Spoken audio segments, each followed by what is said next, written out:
ជំរាបសួរលោកគ្រូខ្ញុំបាទឈ្មោះវ៉ាវឌ្ឍនាថ្ងៃនេះដែរខ្ញុំមកធ្វើកិច្ចការងារទី2ដែលលោកគ្រូដាក់ឲ្យជាដំបូងខ្ញុំសូមឆែកមើល user របស់ខ្ញុំ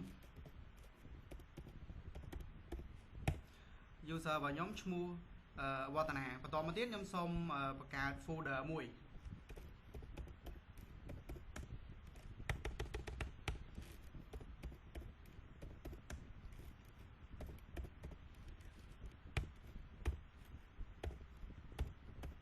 ខ្ញុំសូមបង្កើត folder មួយដែលមានឈ្មោះថា SU5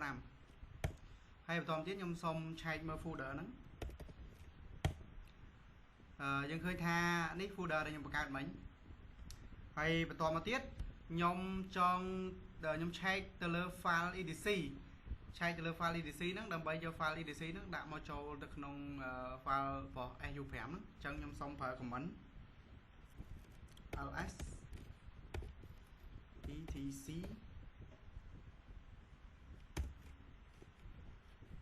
ប្រើសញ្ញាធំជាង SU5 ចុច txt ហើយខ្ញុំសូមប្រើ comment cat SU5 ចុច txt ហើយនេះជា file etc បន្ទាប់មកខ្ញុំចង់យក file etc ហ្នឹងយកទៅដាក់នៅក្នុង file SU5 របស់ខ្ញុំអញ្ចឹងខ្ញុំសូមប្រើ comment អញ្ចឹងខ្ញុំយក file ទាំងអស់ហ្នឹងដាក់ចូលទៅក្នុង file SU5 ដែលខ្ញុំបង្កើតអញ្ចឹងខ្ញុំសូមប្រើ comment ls etc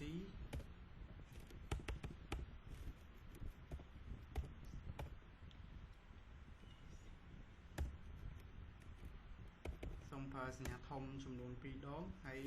SU5 ចុច txt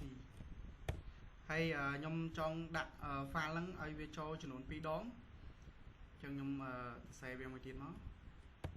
នេះហើយបន្តមកទៀតខ្ញុំទៅឆែកវាមើលខ្ញុំទៅឆែកមើល file ហ្នឹងខ្ញុំប្រើ comment cat su5 txt នេះឥឡូវយើងឃើញថា file មិញយើងដាក់វាចំនួន2ដងឥឡូវខ្ញុំឃើញថា file នេះវាមានច្រើនជាងមុន